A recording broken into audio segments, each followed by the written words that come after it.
inini ndakakwirirawo mai avadare vakandinanga Muroyi vakanditi ndiri Hure. Aonanga Hure vakati vakandinanga Muroyi vakanditi ndiri Hure. Amai zvanzi makandinanga Hure vakanditi ndiri Joki ndizvo here? Ndinobvuma kai mama zvaona kuti nyaya ingangopera kaisa kubvunza saka panopoti tichi papa nyaya yapera ipere aiwa ipere naisisi wada kuti ndinyore janjiro dzati ndiyanyore chii ndinoda kuziva panhau yenyu sei makati Hure vanoroyi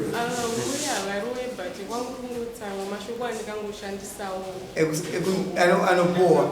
achitachaitina namuna ndiyabvira kuvana vana vakanetsana ndikabva ndaipindira ini ndichizotukirira asi kwangutsamwa ndakatombokumbirawo rurukiriro. asi nyaya yevanaka ndibada kutsura ini asi mese muri vanyika vana kana vakatodzi vaita sei hamufani kupinda nyaya dzi nokuti pamunovasiya paipaivanoipedza vaswera vakutamba pavese ine vapinda nyaya maita izvozvo vana vo muchinguvasiya so vanenge vaveseka kutamba vese vakuwirirana handiti zvinonyadzisai vanhu vakuru maakudzororana vana vai kutamba vese iwasiya mwana kuvese vano hazvina kunaka handiti mabva kubimira kasi mobva muwadzanai kana mukomboni machairi muchainapi uri makomboni komboni machaina kateviti yaiwa ipapa munonwa madrinks vanonwa madrinks saka zvinowanika mungova muntu madrinks ari muchii vari mukomboni Madrinks edorere pakumita ai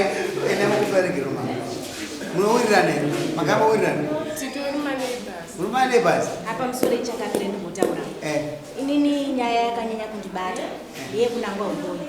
zvichinzi munhu wandakazvarisa mwana uyu mapisi anzi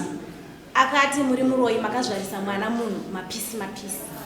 saka nyaya yakaitika yakazosvika kuti ndizouya kuno ndeyekuti vane mwana ari kunzi akafa hanzvadzi dzacho nehama dzacho dzinogara mukomboni imomo saka vanhu vekuti vakutoti